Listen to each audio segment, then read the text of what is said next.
Hello, everyone. I'm Neely with ListenUp Podcast, and today we have comedian Quincy Carr. If you don't know Quincy, let me give you a little bit of background about him. He's known for quality comedy, and he's going to have to explain that to us later. But it's basically profane free. Mm-hmm. It's comedy that can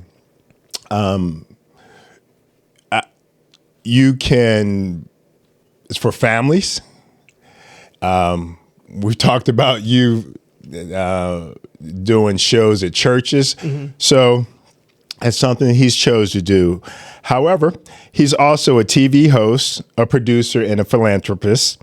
Being here in the Hampton Roads area, he is a Navy veteran. And that's how we got him. So, so he joined the Navy. He came and he stayed. So we appreciate that. Yeah. What you've done in the area as far as comedy is concerned. It's a lot of talent in this area. Oh, absolutely. Right, and I don't think people understand. He's appeared on various acting roles on stage and on television.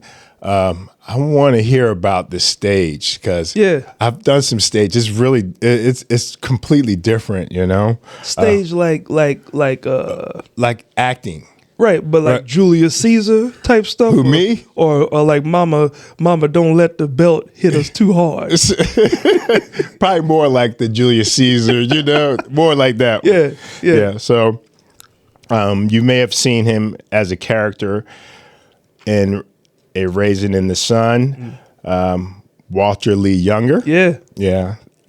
He's appeared in on HBO, Max, True TV, CBS, ABC, and Prime Video. He has produced and directed various specials and shows. He's a writer, a producer, and a host of his brainchild. Yeah. Right? Yeah. Quality comedy show with Quincy Carr. Okay, there's still more, but I'm going to ask that you visit his website at Quincy Carr, and welcome. Yeah, QuincyCarr.com. Thank you guys for having me. It's been pretty cool, and this is just interesting because we're both in the same positions that our football teams are in, sitting down. That's right. A lot of my family's from Philly, so I'm Dallas a Texas native. Yeah, he's from Texas. What part of Texas? Austin. Oh, well, that's pretty much. Yeah, but understand this about Austin. When I left Austin in '94 to join the Navy, when I would tell people where I'm from, they would say, "Where?" And I say, "Austin, the capital." And they'd be like, "Huh?" Because Austin was not recognized at all. You knew Dallas, Houston, San Antonio. Right. Now you say Austin, everybody knows Austin. Like, it's no question that Austin is that city. I'm extremely proud of the city, but now it's like a miniature LA. Like the last time I went back, the comedy scene is growing. A lot of music artists, a lot of celebrities have moved there. So, I'm not too happy about if I ever had to move back, but I am very proud of the city. Because it's just a lot of outsiders that are in the city now. Yeah, Texas' population has grown quite a bit. Oh, big time. Yeah. So I don't know. It's kind of oil. I don't know. Is that what it is? Yeah. Okay. So let's talk about quality comedy. Yeah. And why you've chosen to produce comedy where you don't use profanity, because today, it's so you get up there with Ari Spears and Dave Chappelle, right? Everybody's So the way I came into the game, I remember my mom when I told her that I wanted to do comedy, right? And my mom said, "Okay, well, as long as you're not out there just talking crazy and ridiculous." This is from the same woman that every movie and everything she watched had profanity in it. Oh, really? And so, yes. Like my mom and my dad, but as long as you ain't out there talking crazy. But that's the type of stuff that I would see her, "Oh, Lord, I mean, this is funny," So it was interesting that was what she had told me. But in the back of my head, I think that stuck. And so even though I started out using profanity in my performances, one day, probably about 3 years in, I was doing like this workshop night at this comedy club. It was one of the original comedy clubs here in this area before they closed down, but it's called the Thoroughgood Inn Comedy Club. And a lady came up to me afterwards and said, hey, I would love to hire you for our church. And I'm like, church? I'm like, didn't you just hear me on stage? And she was like, yeah, I heard you, but as compared to the other comics, we know that your funny can still be funny without the profanity. And I was like, really? Of course, I rock out that church, and I didn't, I wasn't talking about church stuff. I was just doing my material. Okay. I was doing what I knew and what I was comfortable with. Mm-hmm. And that was the catalyst. Like, that was the first sign that, okay, I can still be funny without profanity.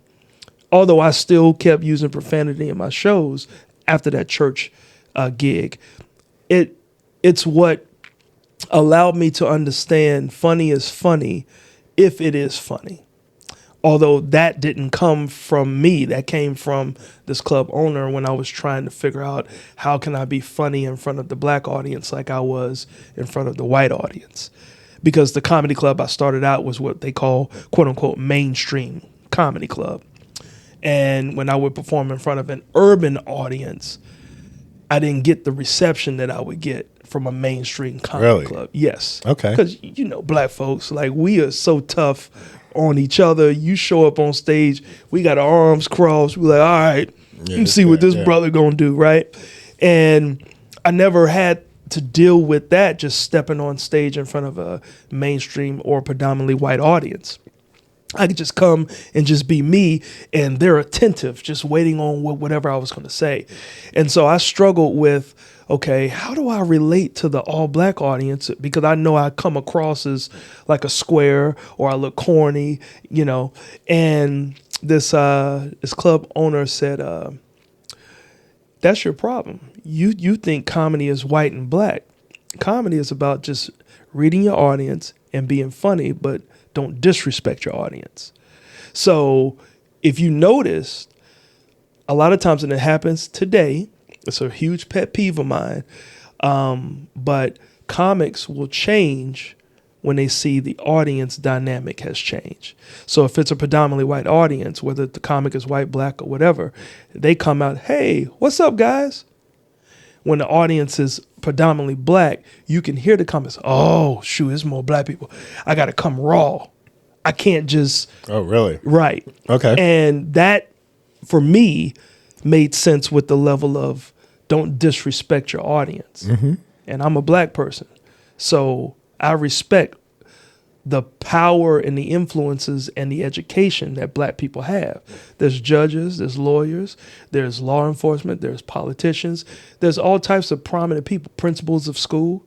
And we think just because they're black, oh, I can dumb down my stuff and just talk nasty and raw because that's what they want. Once I realized funny is funny if it's funny, it doesn't matter what you talk about. Just read your audience and be funny and relate to them without disrespecting them. Okay, so you've been doing stand up for 26 years, you said? Yeah. Okay. When did Since the late 1900s. I'm old, bro. Yeah. Okay. You don't look like it, but well, bless you. Yeah. Moisturizer. Moisturize. That's right. I learned that from Steve Harvey. Yes, sir. Moisturize. Yes. Okay. When did you know you had to go through a period? When did you know? Okay, I'm funny. All right. It doesn't matter. Ooh. And you could get up there with any crowd and it didn't matter. And so said, I can do this for a living. Yeah. Solely. So my very first time getting on stage, so just a quick backstory. Mm-hmm. My first civilian job, I'm in telemarketing, right? Okay. And I want to bring everybody up to okay. When you were in the Navy from when to when? All right, so I was in the Navy from 94 until 98. So I got out probably just short of 4 years. Texas, Texas. You joined the Navy. To Chicago for boot camp. Oh, yeah. And then out here for my first set of orders. Okay, and you stayed. Yeah. Okay, so you started comedy right around... I started comedy the year after I got out, so in 99. Okay. All right. Yeah. Yeah, so I'm in my first civilian job, and this girl, Trisha Villafranca, I'll never will forget her name. She's actually from San Diego, and she actually moved back to San Diego some years later. So I was being the person that I've always been, I'm assuming, class clown. I'm the person, like I'm always kind of making folks laugh, doing stuff. And mind you, I never once ever said I would be a comic. Never once thought about acting, being in TV, because I have a stutter. So a lot of people don't know about this. I don't stutter in front of people I don't know. That's what allows me to go on the radio, to do TV, shoot scenes in shows or movies, because I don't know the audience. It's once I get a chance to know people, my brain says, okay, relax, be you. And now I'm trying to get words out. So stop laughing at me, bro. All right. But because I don't know you yet, I'm not stuttering in front of you yet. Yeah, and that's not right. No. Speech No. impediment. Okay. Yep. You know, that's what people do. They just start laughing. Yeah, thank you, sir. No, so I never once thought about stand-up comedy or talking publicly because of my stutter. And I was being the person I was being, and she said, Quincy, have you ever thought about comedy or stand-up? And I'm like, no. She said, because you're funny and you always keep us laughing. I think you should try it. And I'm like, yeah, no, that's never going to happen. So our supervisor said, hey, we have a department. It's not a hangout. It's it's when the department says that we're all going to go out and like together, team building. Okay. So it was a team building night, and it was going to be at the karaoke bar Wannabes, which I think is still somewhere in here, Virginia Beach. And it said everybody, because we're all in telemarketing, we have to talk to customers to be comfortable. Everybody has to go and do a karaoke song. And I'm like, oh, hell no. I don't sing. I ain't going to do all that in front of people I don't know. And this was, kind of like a redneck bar, right? So it was like the two blackest things with me and a microphone stand that was in this building.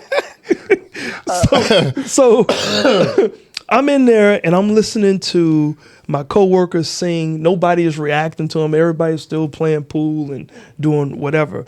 And so I choose a song that I feel comfortable with, Michael Jackson, right? Beat It. So I loved Michael Jackson. He was my idol when I was younger. I said, if I'm going to embarrass myself, I'm going to do it to a song that at least I can have fun with. Right.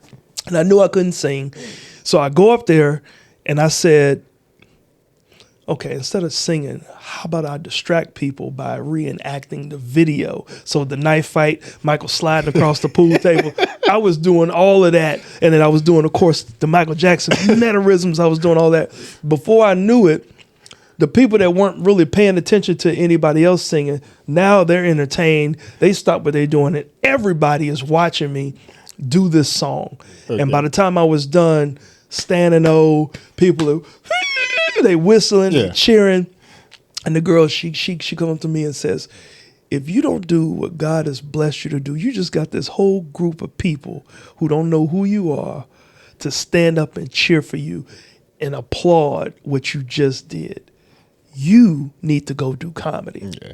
And that's when I kind of felt like, okay, maybe I can be funny in front of a bunch of strangers, not just in front of my coworkers or my classmates that kind of know me. You weren't embarrassed in the least bit? No.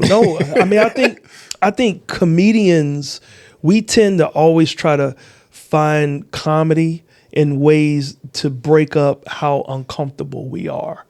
So, like my wife always says, like, can you just be serious without always having to make something about coming and be like, I don't want to be dramatic. Like if I feel like somebody's about to cry, like, hey, chicken nuggets. like I'm just making up something just to break up the monotony of just being dramatic. And so comics will tend to, in uncomfortable situations, try to break that uncomfortableness with some type of laughter. And I think that was the first time that I realized, okay, I think I can be funny in front of people. Do this. Yeah. Had you studied any other comics prior to that? No. Have you since? Once I started, Yeah. yeah. I mean, because keep in mind, VHS tapes were still in the late 1900s. Okay. So I know how old you are. We're not going to tell everybody how old, but you're going to indirectly tell everybody how old you are. Bro, this is 99. Blockbuster Video was still letting you rent VHS tapes and DVDs. So I would go rent some VHS tapes. I was looking at the Red Foxes, of course, the Richard Pryors, the Eddie Murphys. And I was just watching. Now, mind you, I grew up in high school watching BT's Comic View, obviously Def Jam, later, Bad Boys of Comedy. So I watched comedy shows. I watched the TV show Martin, all those shows, Cosby shows. I was a fan of funny. I just never considered, you know what, I can do that. I can be the person that makes everybody laugh. Right. And so, yeah, I started studying videotape, just watching comics. And then I did what most young comics do. I think, well, shoot, I don't have a set. So why don't I just take what I saw as funny and then maybe try to adjust it and turn it into my own thing. And that's called, obviously, stealing. So I started out in my first... Which we know some people got upset with Steve Harvey about that. Yeah. They think. Well, it's not something that you want to be known for. As a matter of fact, I always give a shout out to this guy. He's from this area, Rob Reibold. Yeah. He was one of the veteran comics at the time when I started at that club. And about a year or two into it, I didn't know that there was some chatter behind my back about, he's making people laugh, but he's stealing people's, that's material that's that's stolen. And I didn't think that was a problem. Like a lot of young comics, they don't think it's a problem to do what somebody else has already done, because singers can do that. A singer could hear a song and say, I'm going to cover that. Yeah. And they'll get all types of love if they covered it and they sound great. Comedy, you just can't do that. You have to be original. So I didn't know that. And then it wasn't until Rob, he pulled me aside and he said, hey, dude, you're a funny person already. Like, you have great stage presence. He said, I don't know why he told me. He said, you're a good looking guy. So I'm like, all right. He said, but you got great stage presence and you're funny. He said, you don't want to be known as a comic that steals material. You want to come up with your own material. And the very first bit I ever wrote was a bit about my stutter. And to this day, that bit hits every time, because by the time I start talking about my stutter, no one would have even guessed that I have a stammer or a stutter at all. Right. Because up to that point, I'm talking and I'm just kind of flowing. And once I tell them that story, and then I go into these other examples of my friend who stutters and all that, like, folks just are floored by it. But that was the very first original bit that I wrote, was about me stuttering. And from that point, I said, I never want to be regarded as a person that takes other people's material. And I would always start writing and paying attention. So, yeah. Where did you get your inspiration for your jokes? Life. Okay. Life. And I think that's what most comics do. Yeah. But I think the gift is how you see it and you view it. Yeah. I guess that's what makes it your own, because I think several people can look at one person and see a lot of different things that they find humorous, right? Right. Yeah. Yeah. Yeah. Like life, to me, life is comedy just waiting to be told. Yeah. And if you can't look at life and laugh at life, then you're probably a very miserable person. And or yourself. Or yourself, right. Which is how you got started, right? Right. Just understanding that, just like this message that I have, and I've always, probably since 2016, I strive to be perfect and end up being human. Right. So I started embodying that message, because I was being judged so much for things that I'm like, I'm just a human being, I'm gonna mess up. But as long as you're okay with understanding you're gonna make a mistake, that's where a lot of our life's experience come from, is mistakes. But although we try to be the best people we want to be, we end up being human beings. So I just look at life. Yeah. Oh, that's okay. So, quality comedy. Yeah. Talk about how you what you're trying to accomplish with that. Okay. And it's centered here in this area, right? The Hampton Roads area. Right. Which is one of the things that I try to do is I'm trying to bring recognition to our area. And like I said, there's quite a bit of talent here. Absolutely. Right? We just don't have a lot of avenues for getting exposure. But what you're doing is one of the definitely something that will get the area exposure. But talk about quality comedy. Yeah. So and then so the quality comedy brand. Sorry. That's all right. I got you. Allergies. Yeah. So the quality comedy brand kicked off in 2008 when I started my company, Quincy Carr, Inc. Okay. And the brand of it was Quality Entertainment and Barber Services, because I was also a licensed barber. And barbering was my first love anyway, like before comedy and anything. So when I started my business, I was already doing comedy. I said, okay, I'll just keep this as a hobby, but I'm about to get into this barbershop world. I'm about to tear this thing up, right? So my business slogan was Quality Entertainment and Barber Services. So when the Funny Bone, the Virginia Beach Funny Bone, they offered me my first show, like my show to produce and to bring there. This is 8-9 years into you. Yeah. Starting. Yeah. Mm-hmm. Wow. Yeah. Okay. Well, so let me see. So 2010 is when the Funny Bone offered me my first thing. And mind you, I was the first comic in the area to open up the Funny Bone Comedy Club when it came to the Hampton Roads area back in 2005. So New Year's going into 2005, I was the first comic that was the host. And it was me, Bobcat Goldway from the Police Academy movie, and this guy named Chris Porter. Obviously, Chris Porter's been on Last Comic Stand, and he's big time comic now, and we all know who Bobcat is. Yeah. So I have been a part of the Funny Bone since the very opening day when it came here. In 2010, I had already been a part of the venue, and the manager at the time said, "Hey, would you like your own show, your own night?" I'm like, "Yeah, I guess." And I said, "Well, what can I call it?"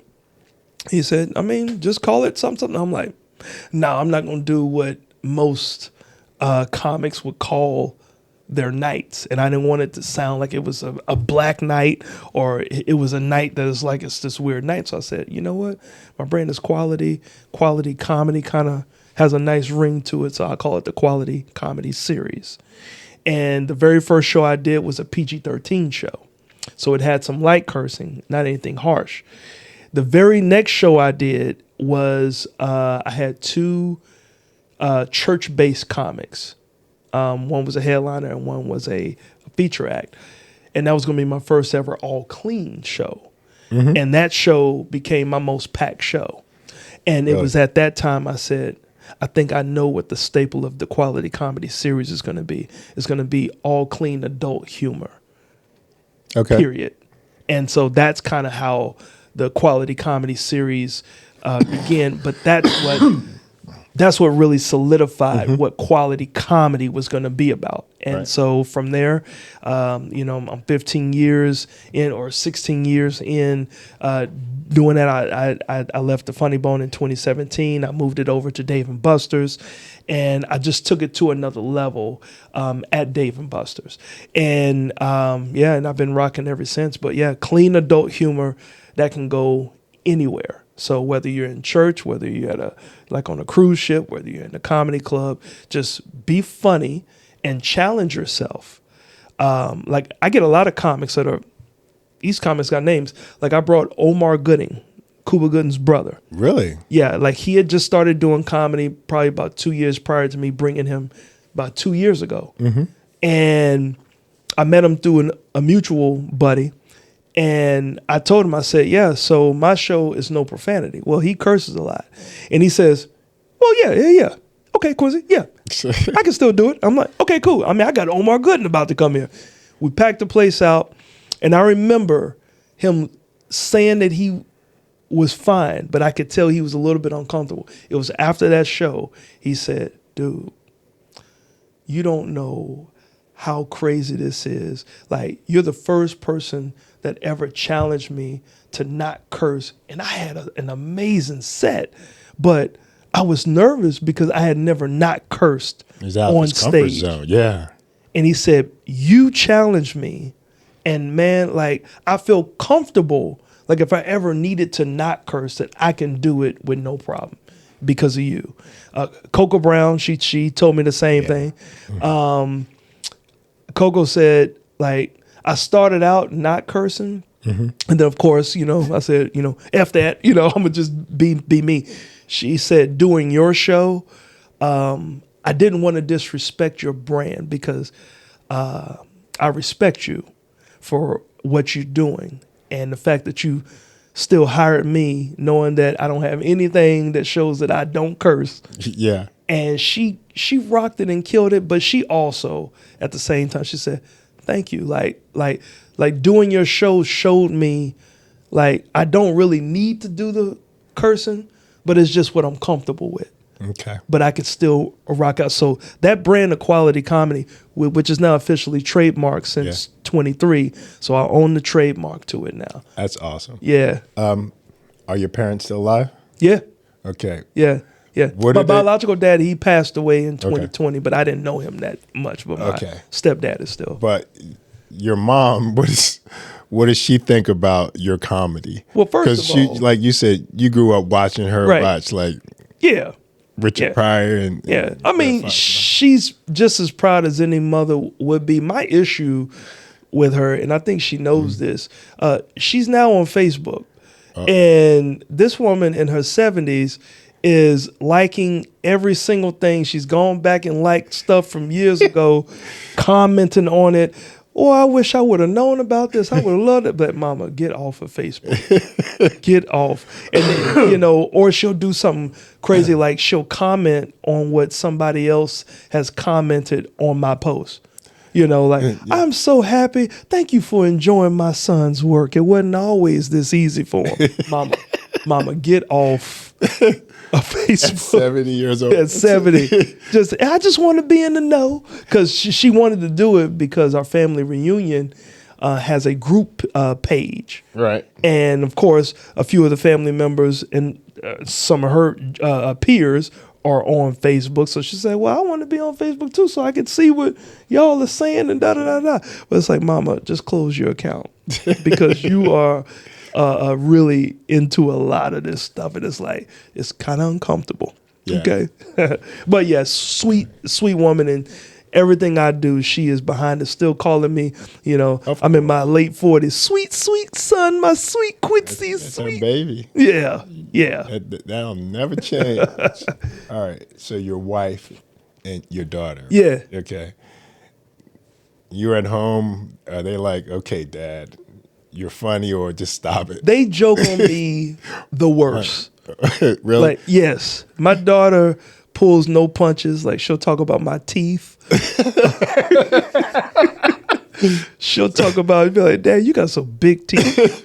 Not knowing that she got big teeth too, Right. Yeah, Hereditary. but she just got her braces off, so now like she all like, oh no, I got the perfect smile. But like my wife, like they joke on me and they keep me honest. And my wife will always say, somebody gotta keep you humble around here. That's right. So I'm like, man, y'all don't be, like blow my head up a little bit. Now, my daughter, the first time she saw me perform, it was at our family reunion. Our family reunions always do an entertaining night where the people have new talent or something. And because I organized it, I just hosted this particular deal. And it was her first time actually seeing me perform. And I remember her coming up to me and said, low-key, Dad, like, you pretty funny. That's right. Yeah, And I'm like, oh, really? She said, yeah, I mean, you pretty funny. And I was like, okay. right. That's Yeah, probably the yeah, biggest because compliment. she a teenager now, so this girl know everything. Oh, I know. 6'7". So sick of that. 6'7", 6'7". Oh, I know. Be like, yeah, you don't know everything. Yeah, you. How long you perform on cruise ships? How long have you been doing that? Since 2018. Ironically, During the pandemic. just short of a month to the date that I got out the Navy. So I got out in July of '98. I got my first cruise contract August of 2018. So yeah. You did it during the pandemic? No, it's right. Well, so I did it for about a year and a half, and then the pandemic hit. Okay. I was actually on a cruise ship. We had done the Panama Canal crossing. So it was a ship that left from L.A., and they were coming to Miami. So going through the Panama Canal. When we were going through the Panama Canal, that's when we started hearing something about, man, there's some crazy disease. They said that you have to wear either a mask or you've got to keep your throat moisturized with water so you don't get this disease that could kill you. We're like, what? What are they talking about? Yeah. And when we got to Miami and went through customs, that's when we saw people got on masks. Now they really, hey, where y'all coming from? Because y'all bringing it into the States. So I was on a cruise ship when it was really going down. And then everything shut down around March. That's good. You weren't out there. No. But yeah, man. What is that like? I got my first cruise contract in 2018, the same time that I got my very first TV performance on True TV. It was a show called Laugh Mobs, Laugh Tracks. The creator of Def Jam, his name is oh man, I just drew a blank. Not Russell Simmons. It'll come back to me. I'm sure folks, comments is watching. You don't remember his name, but like he created the second coming of his Def Jam thing called Laugh Mobs, Laugh Tracks, where you take the comedians' jokes that they're telling on stage and you add acting to it. And really? Yeah. So while you're watching it, Yeah. It starts with the comics setting up their story, and then what you're watching is the actors reenacted as we're telling the story on stage.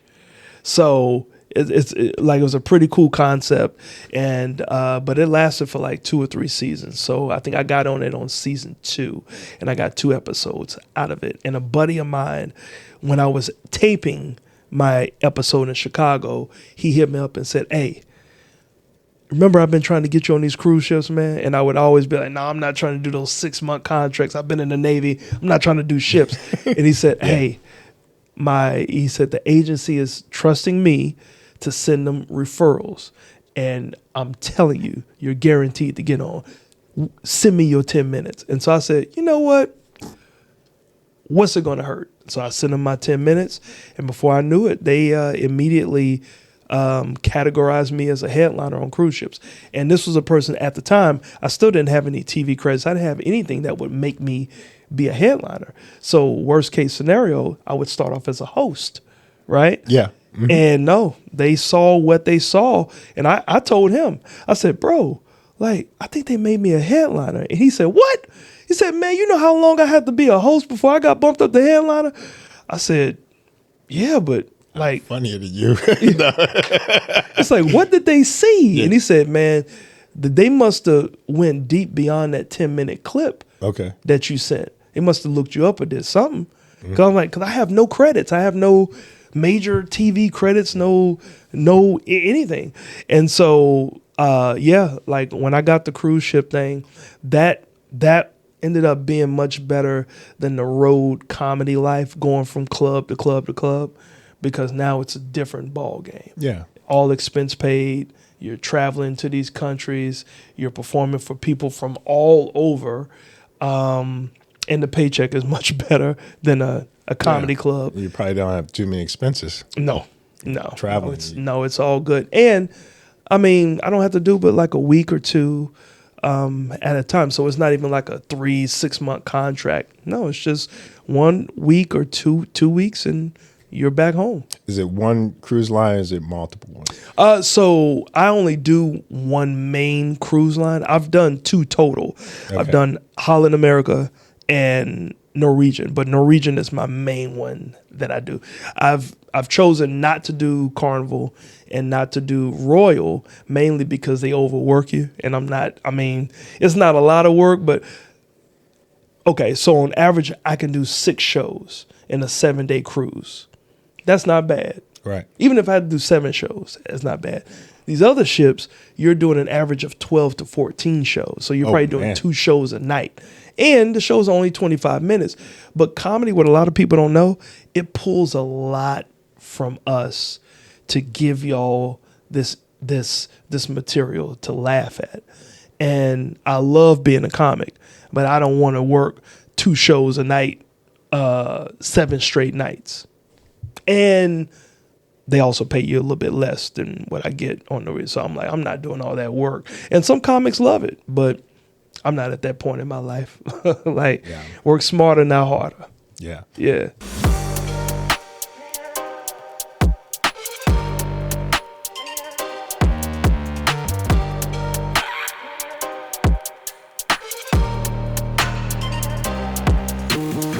So you've been doing this for a while. Yeah. How often would you say you write or produce material, and for the cruise lines shows? It's a daily thing. Like, I'm always observing. Mm-hmm. I'm always like, there's something that you're always gonna see that's funny. Like, so I saw an older gentleman on one of those slides. I call him the slide of death. Right? It's the slide where the feet come out from up under you, and then you just drop down and you go around and you do all this. So I'm like, what is he doing? Like, you're out of your element, man. Like, kids, young people can do that. But I mean, it's a slide of death because you got to start out like this. So, right? Like, you about to be in a casket. And then I don't like it because I did it one time. And the reason I don't like it is because the crew member played too much. Like, they'd be, hey, let's check your pockets. Let's make sure you don't have anything. You don't want to have anything happen to you. Oh, I'm like, hey, what are you doing? Right? And then all of a sudden, then the floor drops. And I'm like, oh, right. And I said, I'll never do that again. I said, I don't know about y'all, but I don't like the taste of my own pee. It's ridiculous. Come right up and like, I will never do that again. So, but it's like material like that, or I'm watching grown people, doing stuff that their bodies can't handle, like eating ice cream. Like, you're lactose intolerant, and you were just tearing this ice cream up on the cruise ship. So I'm always watching. I'm looking at people, and they walking through the hallway. Sound like the 4th of July. Like, bro, your body can't handle that. Why are you doing stuff that you can't handle? Trying to be young again. So, yeah. I guess they figure I may not get another cruise. Man, you know what? You may not have another bowel movement. I mean, putting your body through all that stuff. But yeah, so I'm always attentive. Like, it's situations where, like, even on my travel days, right? Right. I saw a lady, she jumped out of her cab before the cab even stopped. I thought she was shooting a scene in an action movie. I'm like, hey, I'm on vacation. Like, she got out screaming, I'm on vacation. And the crowd, the cab driver's like, ma'am, I'm on vacation. You can't tell me nothing. And he's like, ma'am. She says, what? He said, your kids. Like, you got to get your kids. Like, you don't left your kids. You can't leave your kids in the car. So like I'll take situations like that, being on plane flights, the travel. So I observe everything. And so I give you an example of the stuff I do on my adult show. So this lady, I saw an older passenger. She slipped and fell, right? Yeah. And I saw a younger passenger slip and fall. Mm-hmm. The younger passenger that slipped and fell, every part of her body hit the ground. Like, she was done, right? Nobody cared about her because she's young, right? I saw an older lady, I call her a seasoned citizen, been cooking for a long time. I saw her hit the ground And the way she hit, like her body was parallel to the, like she slipped hard and hit every part. Luckily, her head didn't hit, but every part of her body, she's laying on the ground moaning. Oh, and everybody's coming up to her, ma'am, are you okay? Somebody call the paramedics. And I was over there like, you know what? I'm going to turn this negative into a positive. I'm saying, I'm a little turned on. I shouldn't be laughing. It was great. No. Like, this is how my adult shows go. This is, I'm a little turned on by what I just saw. I said, this woman just slipped, fell, her whole body hit the ground, and she didn't hit her head. I said, I bet she can suck a golf ball through a straw. See how strong her neck was that kept her head from hitting the ground.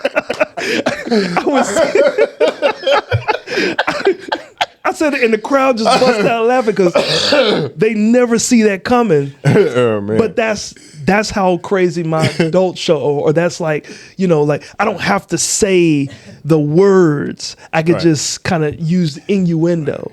And so, yeah, so I take the time to look at every situation and I say, okay, can I put this in my set tonight? Nope. Okay, maybe I'll save it for another night.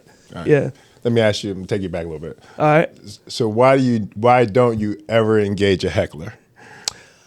So number one is because I always say I don't know the line. There's a line that you shouldn't cross. I said, number one, I let the audience know I'm not a thug in any way, shape, or form. I'm not trying to battle you. I said, and what y'all don't realize is I grew up in a cul-de-sac. I'm very safe. There's nothing thugged out about me at all. Okay, right. So that's number one. Two, ain't nobody doing real security checks. Y'all are walking right in this room. Nobody pat you down. I don't know what you coming in here with. So I don't know the line. There are some people where you just can't cross that line and you don't know what they've been going through. So that's why I don't engage hecklers. Now, will I address a heckler or a person that's been a little loud? Yeah, I'll do it in a way where it's like, hey, come on, sir. The rest of the people want to enjoy. But I don't really do crowd work. I'm still even at my... You're probably safe on the cruise line, but go ahead. No. Because there's some that want to be a part of the show and they want to. Oh, yeah. Because on the cruise ship, I'm like a celebrity. Like, I've gotten an idea of what celebrities deal with where they can't walk or go anywhere. Like on a cruise ship, it's like 3,000 to 5,000 people. You're the person that has made folks laugh. When they see you around, I could just be sitting and eating and I could feel the eyes just burning through my head because everybody's like, that's him, that's a comedian. Yeah. That's a comedian. Hey, are you the comedian? Hey, I just want to tell you, you were great, da-da-da. So everyone, when they come to your show, they feel like, I got the comedian to talk to me. Yeah. I got the comedian. Now you got to tell us what's the oddest thing that's happened to you when you were, because you are a celebrity. What's the oddest thing that's happened to you while you were on the cruise ship and you were just, I need Quincy Carr personal time? A couple of odd things. One, it was this horrible little young racist kid that came up to me and said, hey, we enjoy your show. Do you can I tell you a joke? And now I'm looking at his family members, like his, cousins and them, and they're like this. And this was one of the... They knew it was about to come. Right. And this was one of those cruises that was cruising out of New Orleans. Ooh. And unfortunately, you usually get your Louisiana, Mississippi, Alabama, and all those type folks. Not saying that those places are racist. What I'm saying is they came from one of those places. A whole lot of exposure outside of this. And so the first thing I said, all right, yeah, because you wanted to tell me a joke. And he said, how easily offended are you? And at that point, I knew as a black person, I said, all right, I know. Like, he feels that comfortable with me that he is not even self-aware. Yeah. That this is what we say amongst us, not in their face. And so I said, just for kicks and giggles, tell me the joke. And he tells me the joke, and I'll be honest, I cannot remember this joke because I really just tuned him out.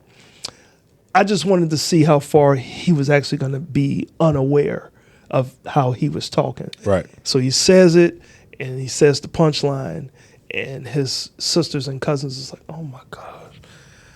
And he's like, what?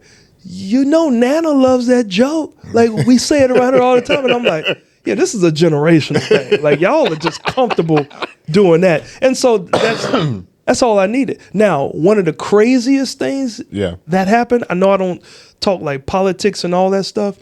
So I'm on a cruise ship, and this was after 2020. Mm-hmm. So there are some supporters of, obviously, the current president that had, at that time, 2024 hats, right? Yeah. And so they were rocking the hat, and this one passenger was rocking the hat. And I spotted him when I was doing my first show. I said, yep, that hat kind of stands out. That's what I'm saying to myself. But I do my thing. A couple of nights later, the magician had finished his performance, and I'm up there just supporting the magician while he's doing his merchandise sales. So I'm looking over the balcony down the stairs, and I spot the guy. He's got his hat on. He spots me and does this, and he taps his wife, and I'm like, oh God. So I try to turn my back. I turn my back on the rail. I'm like, yeah. And I'm just like, I bet they coming upstairs. I bet they coming upstairs. He comes upstairs. He finds me, and he says, hey, you're the comedian, right? And I'm like, yeah. But it really shouldn't have been that hard to tell there's not that many black folks. On a Norwegian cruise line. Right. Yeah, okay. Right. And so I'm like, yeah. And he said, hey, man, just wanted to tell you, I really enjoyed your comedy, man. Mm-hmm. Like, I thought that you were funny. And I'm like, hey, man, thank you, right? Which kind of shows what this message is. Stop judging, holding grudges, and pointing fingers at people that you haven't had a chance to meet. Right. And I was doing that because I was like, oh, yeah, he's probably going to come up here and say something crazy to me, even though I said nothing about, his chosen candidate or nothing. I just felt like that's what he was about to do. And then it dawned on me. I'm shaking his hand and patting him on the shoulder, and we're talking. So whoever has a camera could be taking a picture of me shaking this guy's hand and patting him. They don't know what I said. Yep, I'm about to be done.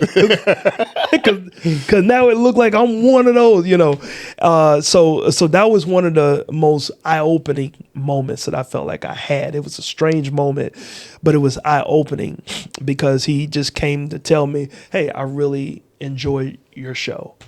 And I said, thank you.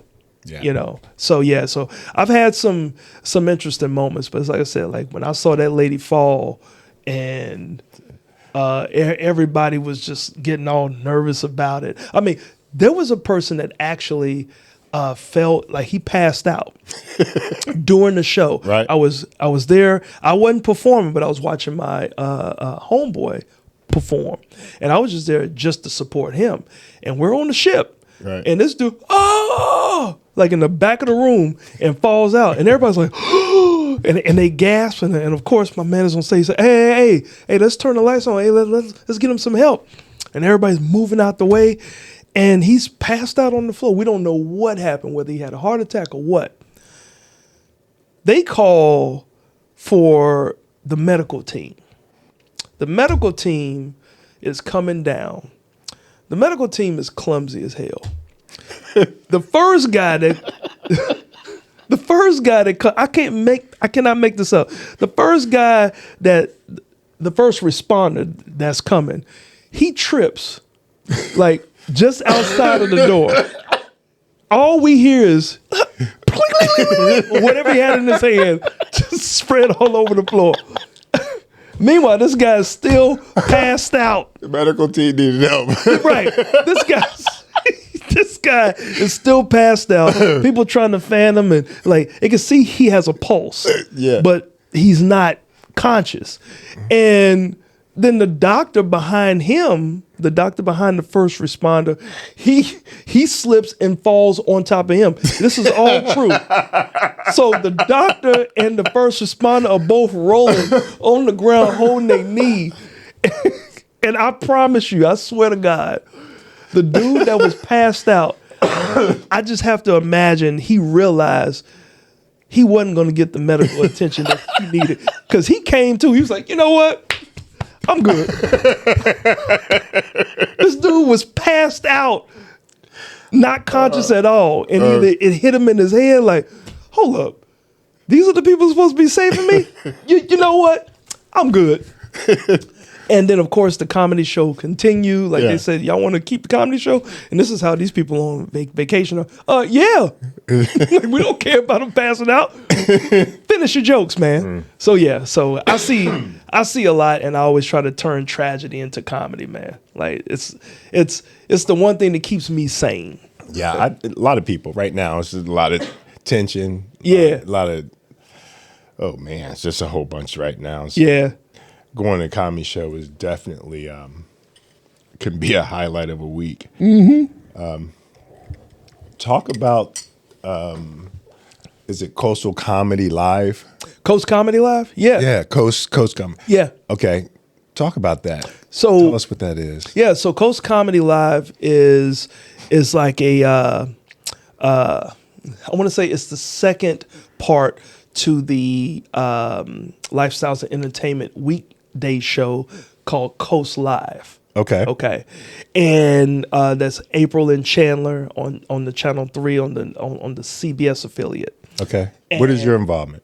So they were the first show that ever gave me an interview regarding my quality comedy series. Okay.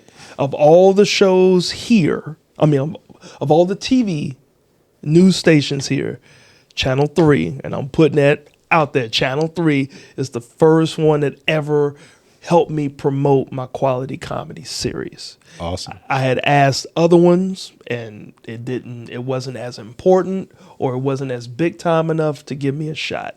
Now, maybe because Coast Live was a new morning show at the time, and so they wanted the stuff. But from that relationship in 2017, we just grew.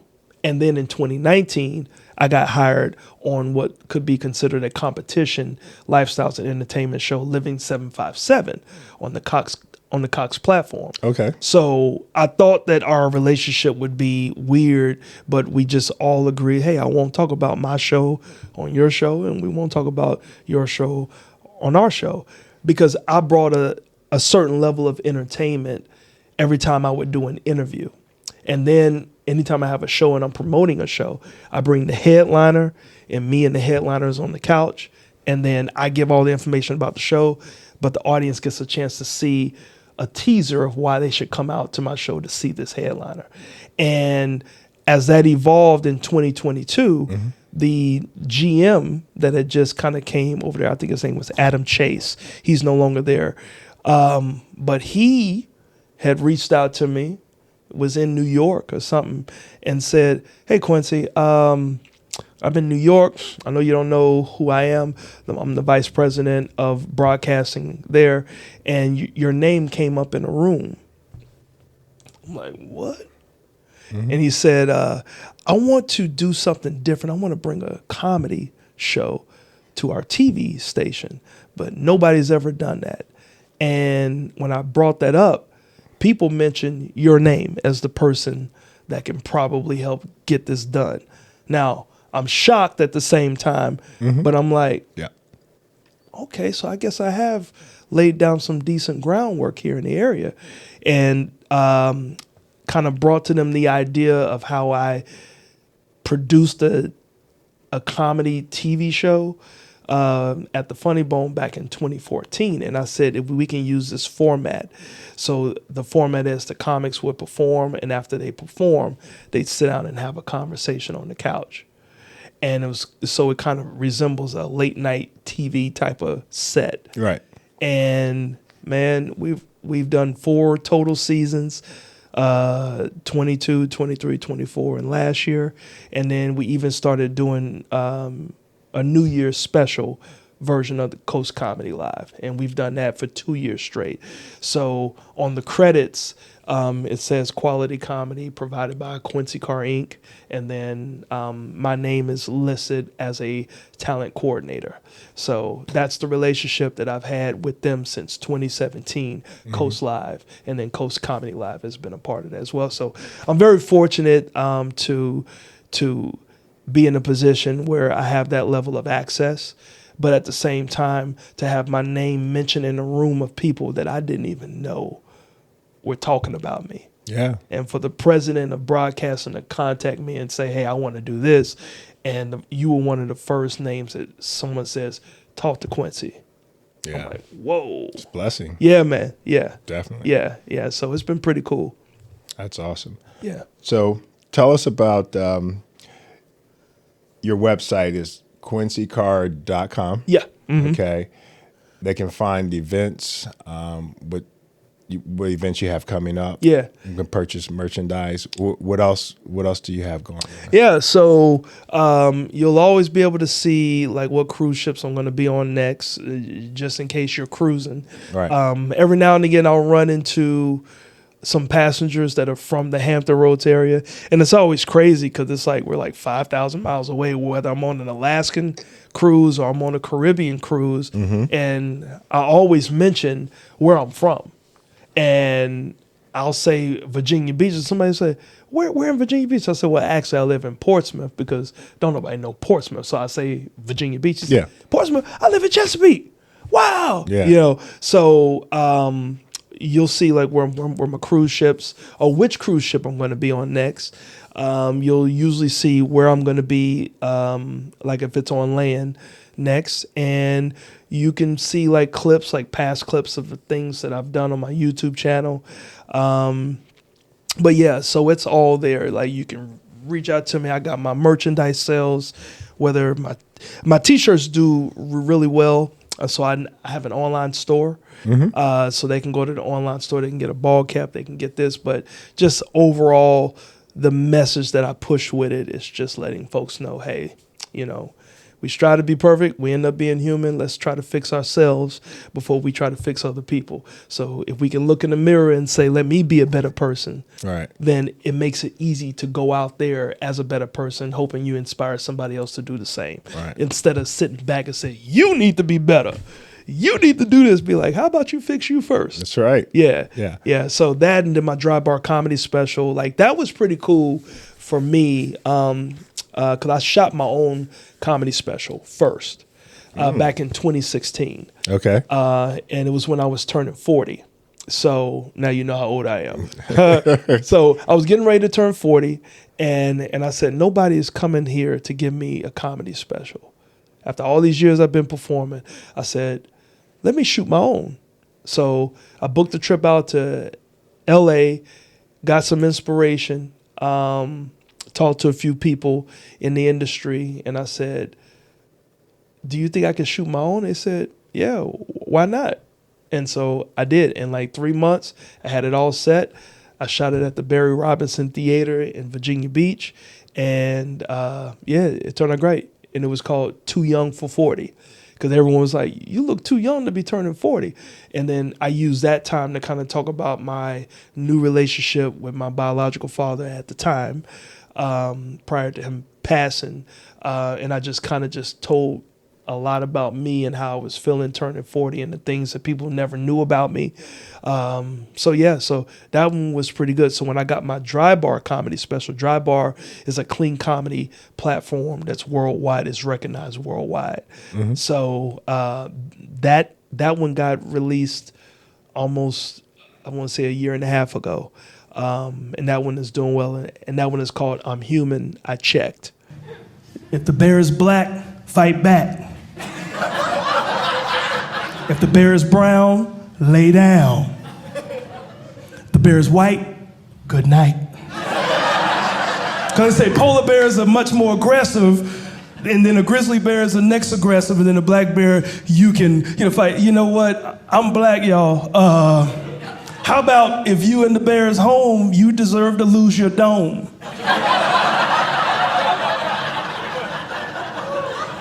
So on that one, kind of pushing this message as well. Right. But just talking about my experiences,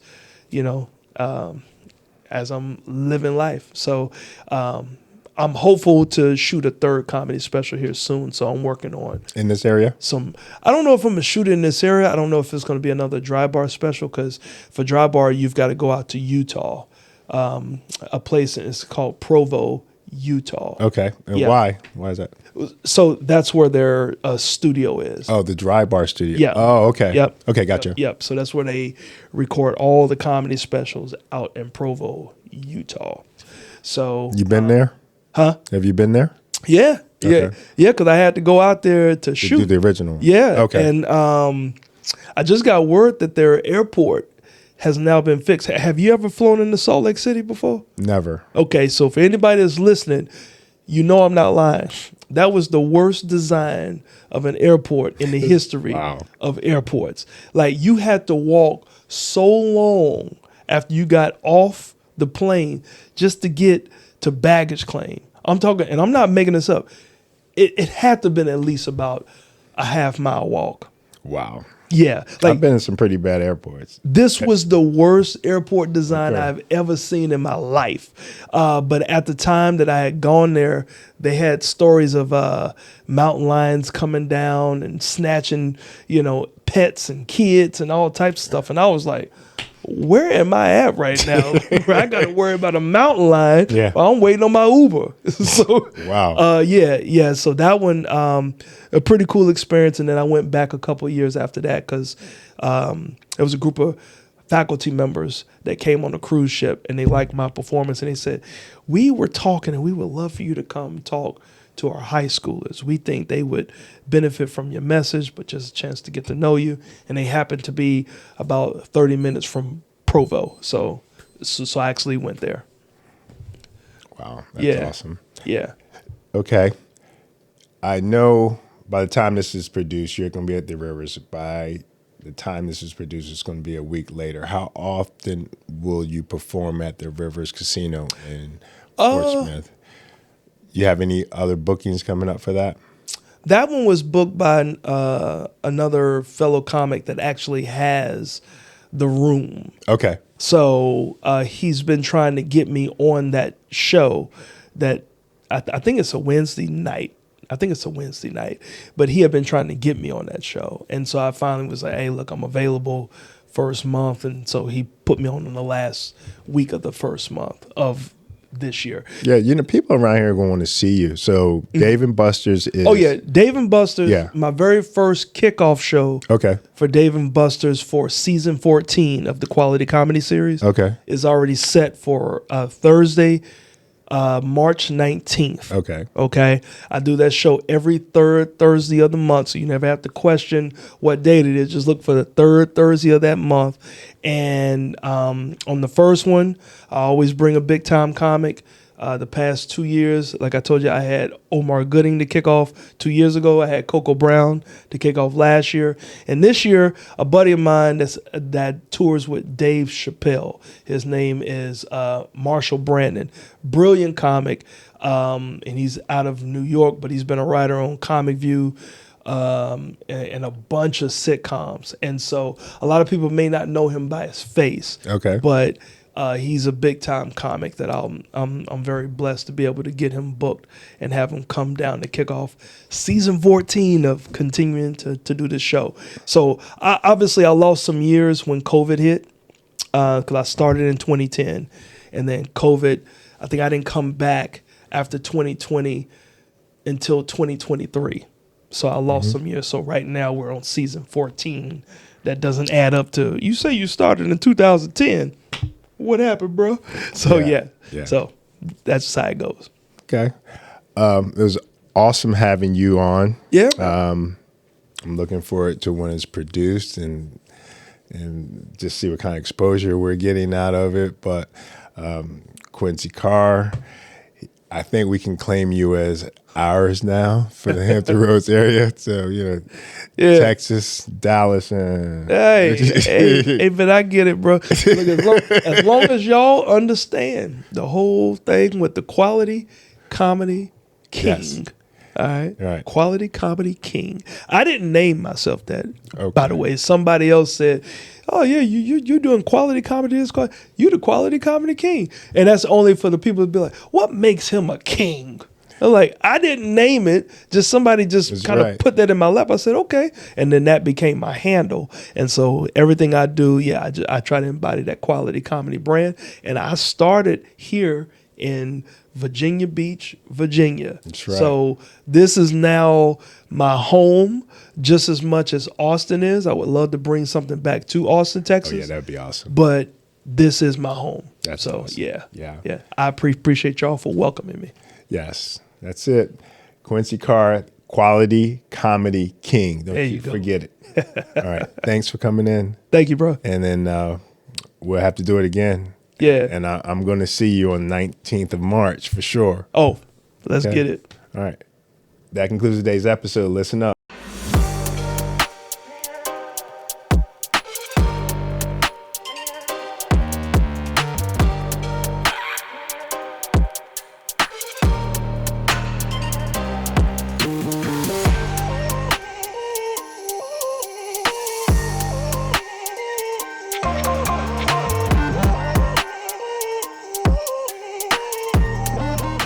If you enjoyed today's episode, I'm going to ask you to click on the links below.